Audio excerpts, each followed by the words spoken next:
네, 모세가 하나님 앞에 올라갔습니다. 하나님의 명령을 받고 하나님 앞에 올라갔을 때 하나님께서 모세에게 말씀을 주십니다. 그리고 말씀을 다 하신 후에 그 말을 이스라엘 자손에게 고하라고 명령하세요. 오늘 본문 시작은 이스라엘 자손이 애굽 땅에서 나올 때부터 제3월 곧 그때 그들이 시내 광야에 이르니라 이렇게 시작합니다. 출애굽한 사건을 이야기하고 있죠. 시내 광야에 이르렀다라고 이야기합니다. 그리고 르비딤을 떠나서 시내 광야에 이르러서 광야에 장막을 치되 산 앞에 장막을 치니라. 모세가 하나님 앞에 올라가니 여호와께서 산에서 그를 불러 가라사대 너는 이같이 야곱 족속에게 이르고 이스라엘 자손에게 구하라 이렇게 말씀하세요. 자, 야곱 족속과 이스라엘 자손을 가리키는 부분을 우리가 볼 수 있어요. 왜 그럴까요? 우리 교회 안에 많은 사람이 나옵니다. 그런데 교회 안에 나오는 그 많은 사람 가운데 두 분류로 나눠지는 것을 우리가 볼 수 있어요. 아직까지도 세상에 속해 있는 사람, 내가 예배 자리에 몸은 앉아 있어도 아직까지도 바깥의 모든 일이 내 머릿속에서 끊어지지 않아서 머릿속에서 빙빙 그 생각들이 쌓여있는 사람, 이 사람 뭐예요? 야곱 족속일 수밖에 없는 거예요. 야곱 족속입니까? 이스라엘 자손입니까? 여러분? 이스라엘 자손이십니까?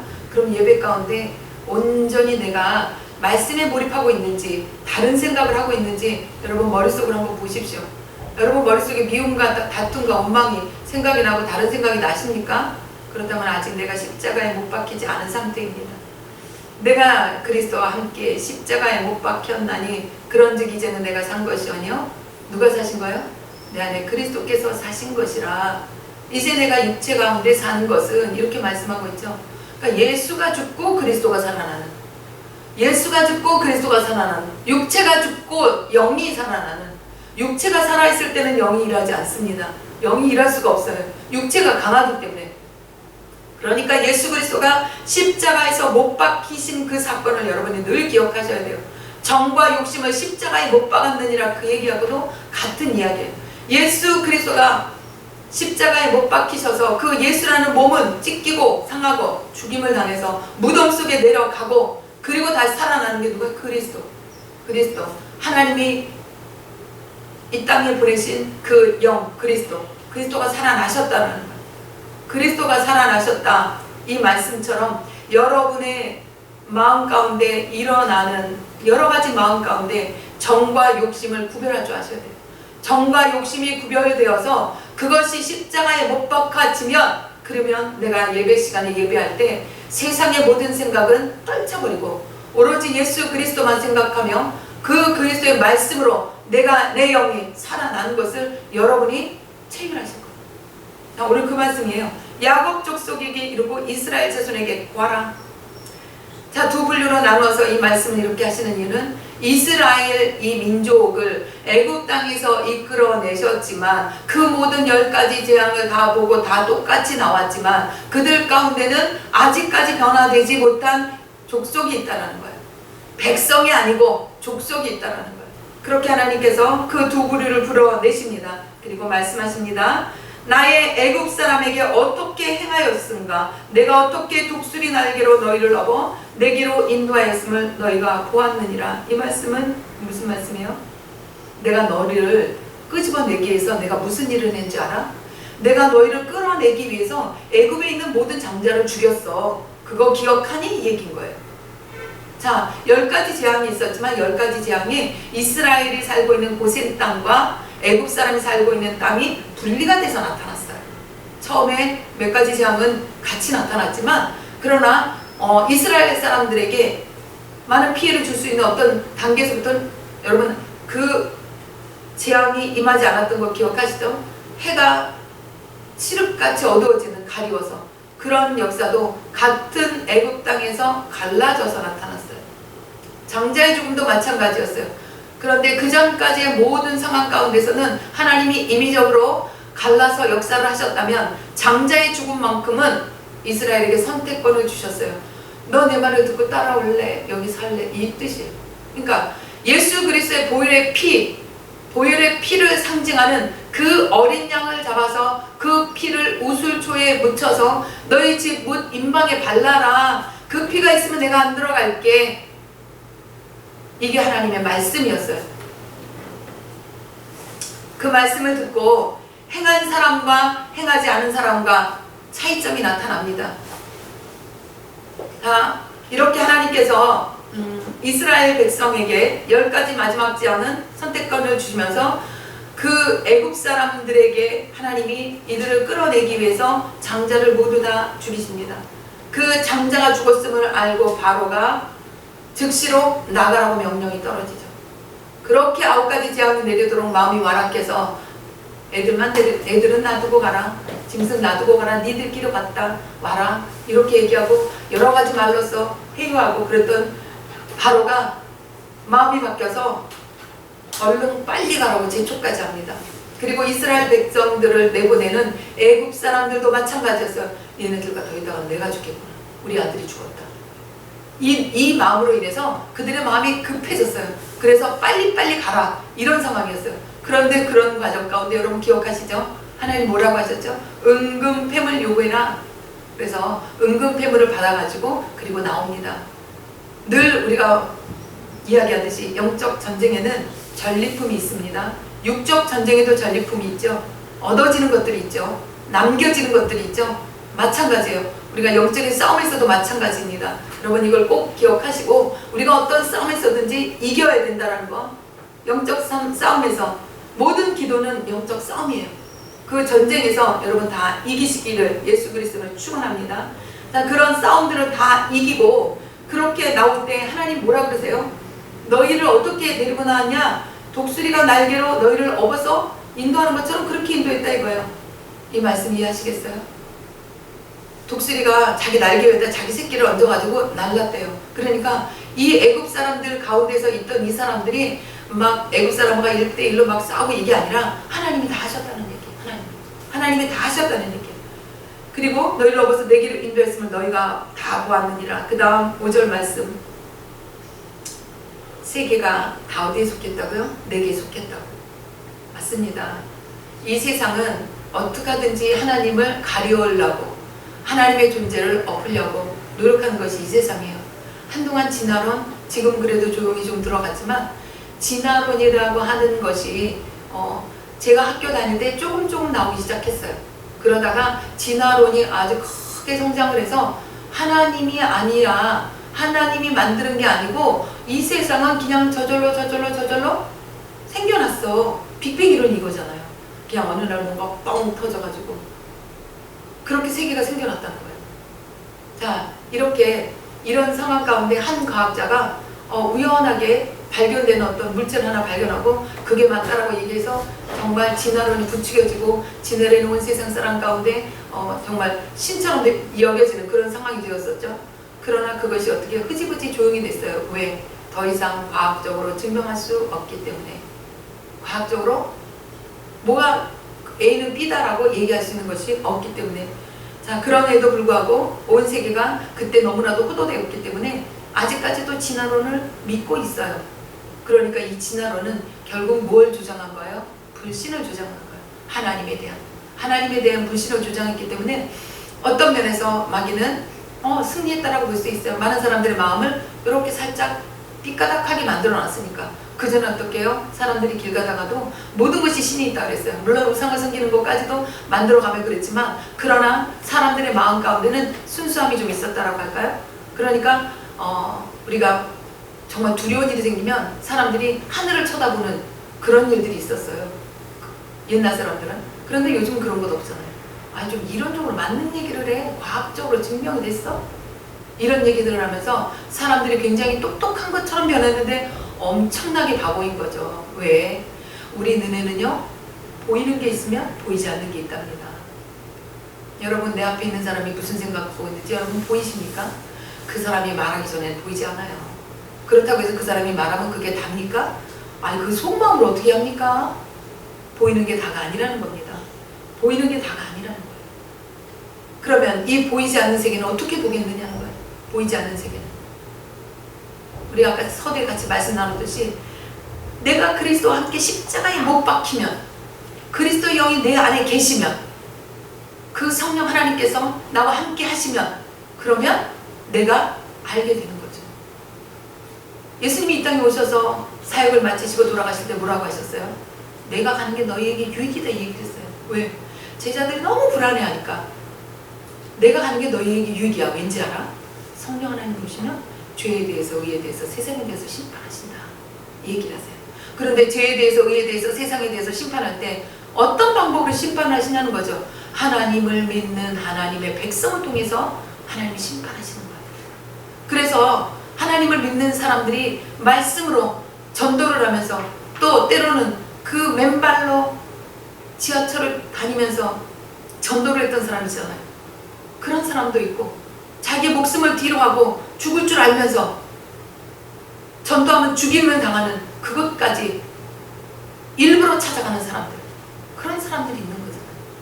그 성령 하나님 오늘 이 시간에도 이 자리에 함께 계십니다. 할렐루야. 그뿐 아닙니다. 여러분의 마음 가운데 계십니다. 그러나 이 성령 하나님은 어때요?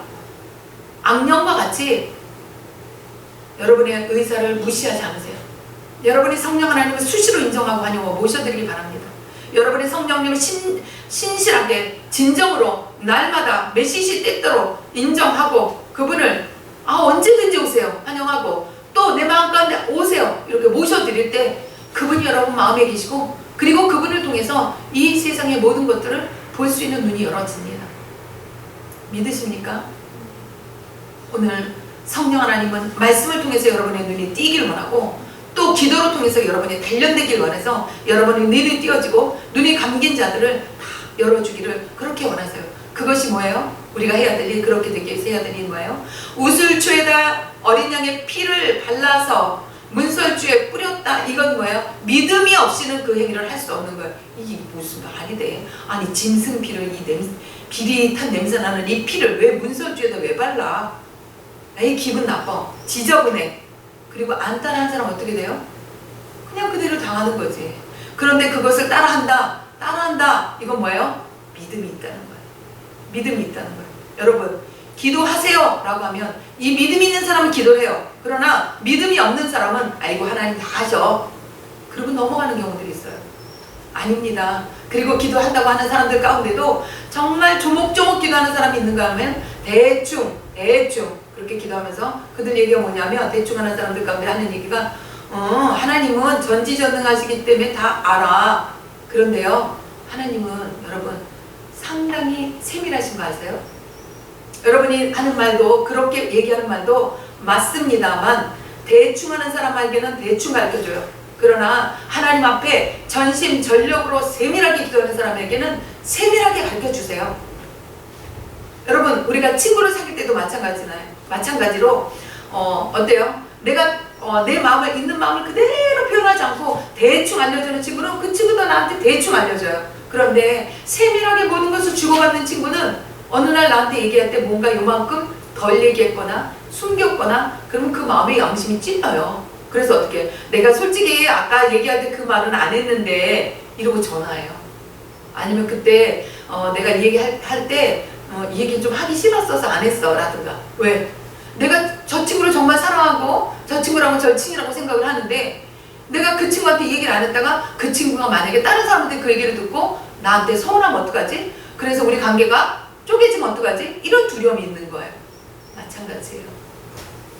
여러분이 하나님 앞에 구할 때 세밀하게 구하세요. 세밀하게 구하시면 하나님은 여러분에게 세밀하게 가르쳐주세요. 예수 나의 좋은 친구, 이 표현이 왜 나오겠어요? 성령 하나님은 우리를 친구처럼 때로는 부부처럼 친구보다 더 가까운 사이가 뭐예요? 부부예요. 그 부부처럼 하나님은 우리가 그렇게 친밀한 관계가 되기를 원하신다라는 거예요. 그렇게 하나님께서 오늘 이스라엘 백성을 특별하게 인도해 냈다라고 이야기하고 있습니다. 그러면서 세계가 다 내게 속했다라고 얘기하는데 그 속해 있는 가운데 내가 너를 특별해서 지명해서 이렇게 뽑아냈다 이 얘기가 있습니다. 지명해서 불렀다라는 얘기예요. 이스라엘을 왜 지명해서 불렀어요? 너는 특별하다라는 거예요. 특별하다는 거예요. 여러분과 저도 마찬가지입니다. 특별한 존재입니다. 할렐루야. 세계가 다 내게 속했다. 너희가 내 말을 잘 듣고 내 언약을 지키면 너희는 열국 중에서 내 소유가 되겠고 나라의 구성이 되려면 세 가지 구성 요소가 있죠. 뭐가 있어야 될까요? 나라가 만들어지려면 국민이 있어야 돼요. 또 뭐가 있어야 될까요? 국민이 있으면 살 공간이 있어야 되겠죠? 영토가 있어야 돼요. 영토가 있으면 또 뭐가 있어야 될까요? 세 가지 중에 하나 빠진 거. 국민이 아무리 많아도 질서가 없으면 그 나라는 온전하게 오래 유지될 수가 없어요. 그래서 주권, 법이 있어야 되는 거예요. 자, 하나님은 지금 이스라엘 백성을 끌어내십니다. 그리고 무엇을 하세요? 지금 율법을 주시려는 찰나에 있습니다. 그리고 그 율법을 주시고 이제는 어떻게 영토를 향해서 나아갈 거예요. 자, 그런데 오늘 5절 말씀 뭐라고 하세요? 내 언약을 잘 지키면, 이렇게 표현하고 있어요. 언약을 잘 지키면. 언약이라는 거 뭐예요? 언약이라는 건 너하고 나하고 이렇게 하자, 약속이에요. 그런데 이 약속이 안 지켜져요. 그럼 그 언약은 어떻게 됩니까? 파기됩니다. 오늘 이 말씀을 들을 때 여러분 생각나는 어떤 상황이 좀 있으실까요? 아브라함에게 하나님이 약속하셨던 햇불 언약 기억하십니까? 하나님이 아브라함을 불러서 4대 만에 돌아 나오겠다라고 얘기하시고, 그리고 새벽에 쪼갠 고기 사이로 햇불이 지나가는 그 상황이 연출됩니다. 이것을 우리는 햇불 언약이라고 얘기해요. 그러니까 이 햇불 언약은 뭐예요? 내가 이 일을 반드시 이룰 거야. 이루지 않으면 이 언약이 파기되는데, 언약이 파기되는 건 뭐예요? 사망이다 라는 이야기예요. 자, 오늘 그 말씀과 마찬가지로 하나님께서 너희가 내 말을 잘 듣고 내 언약을 지키면 너희는 열국 중에서 내 소유가 되겠다라고 말씀하세요.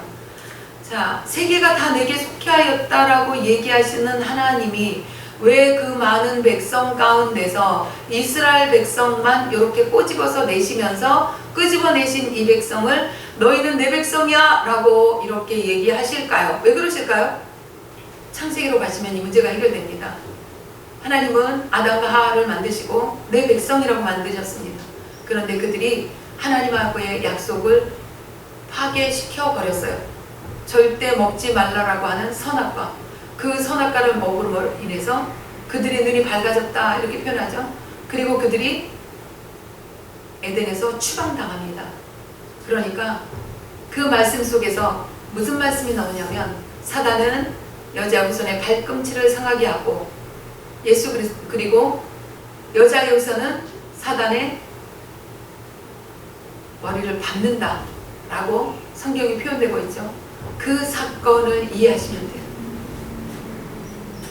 다시 말해서 예수 그리스도가 이 땅에 오신 이유가 뭐라는 거예요? 죄 가운데 죽은 우리의 심령을 살리기 위해서 오셨다라는 거예요. 추방당한 우리, 선악과를 먹지 말라고 했던 선악과를 먹었던 그 죄 상태에 있는 그 하나님과 약속이 파기된 그 사람들은 뭐예요? 하나님께 속한 것이 아니라 세상에 속했다라는 이야기입니다. 세상에 속한 그 사람들을 또 마태복음에 오면 사단이 뭐라고 표현해요? 너 내게 경배해. 그러면 내가 이 세상을 다 줄게. 이 마귀가 말하는 이 세상은 그렇습니다. 마귀에게 속하 있는 거예요. 그러니까 에덴에서 하와와 아담이 뺏겼다라는 이야기예요. 그렇게 된 그 상황 가운데 예수 그리스도가 이 땅에 오셔서 사단의 머리를 밟는 사건, 십자가의 그 사건으로 그 모든 것이 해결되는 거예요.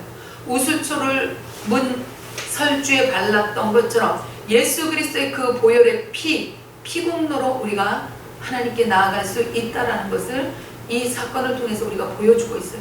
세계가 다 속하였지만 특별히 이스라엘 백성을 애굽에서 끌어낼 때 뭘 했어요? 우슬초로 문 설주에 발랐던 것처럼 예수 그리스도를 믿음으로 인해서 우리가 하나님께 나아가는 것입니다. 예수 그리스도의 피공로 의지해서 우리가 하나님께 나아가는 것입니다. 우리의 힘으로는 하나님께 나아갈 수 있는 길이 막혀 있어요. 왜? 아담과 하와의 죄성이 우리 가운데 그대로 있기 때문에. 그러나 그 애굽에서 살던 그 백성들이 하나님의 말씀을 듣고 문설주에 어린 양의 피를 바름같이 예수 그리스도의 그 피공로를 의지하고 우리가 하나님께 나아간다면 나아갈 수 있는 길이 열어진다는 거예요. 그래서 이 세계가 다 내게 속했는데 특별히 끄집어냈다라는 그 표현이 뭐예요? 너희가 내가 말해준 그대로 문설주의 피를 받은 것, 그것으로 인해서 내가 너희를 끄집어냈다라는 거야. 여러분, 예수 그리스도의 이름으로 기도하는 이유가 그것입니다. 예수 그리스도의 피공로를 의지해야 되는 것이 그것이에요. 예수의 피밖에 없다라고 외치는 것이 그것입니다. 주의 보혈의 능력이 있다라고 얘기하는 것이 그 이유인 것이에요. 그러므로 여러분이 기도할 때 예수의 피공로 의지해서 기도하시고 보혈의 찬상을 부르면서 하나님께 나아갈 수 있는 여러분 모두가 다 되시기를 축원합니다. 자, 이렇게 열국 중에서 특별하게 너희를 그렇게 예수 그리스도의 보혈의 피로 끄집어냈다 이 얘기인 거예요. 그래서 너희가 내게 대하여 제사장 나라가 되며 거룩한 백성이 되리라. 여러분이 지금 이렇게 앉아있는 이 여러분의 모습이 뭐라고요? 제사장이라는 거예요. 거룩한 백성이라는 거예요. 하나님이 그렇게 만드셨다는 거예요. 하나님이 그렇게 새롭게 산 길을 열어놓으셨고 새롭게 산 길을 우리가 선택할 수 있는 믿음을 주셔서 선택해서 우리가 지금 이 자리에 있다는 거예요. 할렐루야. 여러분과 제가 이 시간에도 이 아침에 예배 드릴 수 있는 이유는 뭐예요? 그 애굽에 있는 많은 사람 가운데서 이스라엘 백성을 이렇게 끄집어서 독수리가 날개에다가 자기 새끼를 업어서 이동시키듯이 애굽에서 그 예수 그리스도의 보혈의 피를 바르고 장자는 뭐야? 다 죽었어요. 거기 있는 사람들은. 이스라엘 백성 가운데도 이 말을 의지하지 않았던 사람은 장자가 다 죽임을 당하는 거예요. 그러니까 하나님의 말씀에 순종해야 되는 이유가 이것인 거예요. 그렇게 순종한 그들을 어떻게 해요? 독수리가 날개에 새끼를 어분같이 업어서 끄집어냈다라고 오늘 표현하세요. 그리고 이 얘기를 지금 모세에게 뭐 들려주면서 뭐라고 말씀하세요? 너 가서 얘기해라 이 얘기예요. 여러분, 하나님이 우리를 예수 그리스도의 그 공로로 끄집어내셨다는 것을 믿으십니까? 아멘. 자, 그런 우리는 뭐예요? 제사장이라는 거예요. 그리고 거룩한 백성이라는 거예요. 할렐루야. 제사장은 뭐예요? 본이 되어야 되겠죠.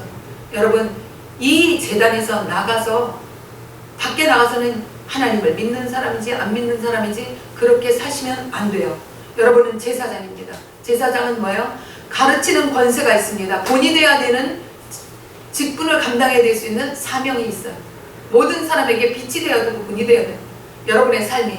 그래서 옛날에는 정말 이 땅에 처음 복음이 들어왔을 때 보증이 뭔지 알아요? 저 사람 교회 다녀. 그럼 그게 보증수표였어요. 그러니까 믿어도 저 사람 거짓말 안 해. 그런데 요즘은 정말 교회를 그냥 액세서리로 다니는 사람들이 있기 때문에 교회가 욕도 많이 먹어요. 이제 이 욕먹는 교회를 우리는 벗어나게 만들어야 돼요. 우리가 제사장이라는 걸 기억하시고 예수의 피공로 의지해서 하나님 앞에서 정말 거룩하게 살아내고 거룩한 백성으로 안 믿는 자들에게 본이 되는 삶을 우리가 나누면서 나아가야 될 줄 믿습니다. 할렐루야. 기도합니다. 좋으신 아버지 하나님, 이 아침에 예수 그리스도의 보혈의 피로 우리가 이 자리에 섰음을 다시 한번 깨닫게 하시고 나누게 하심을 감사합니다. 하나님, 더욱더 하나님의 그 사랑을 절절하게 느끼며 깨달으며 살아갈 수 있는, 삶 가운데 녹여내며 살아갈 수 있는, 삶 가운데 나타내며 살아갈 수 있는, 삶 가운데 보여주며 갈 수 있는 그런 우리 모두가 될 수 있도록 하나님 은혜를 베풀어 주시옵소서. 예수 그리스도의 이름 받들어 감사하며 간절히 기도하옵나이다. 아멘.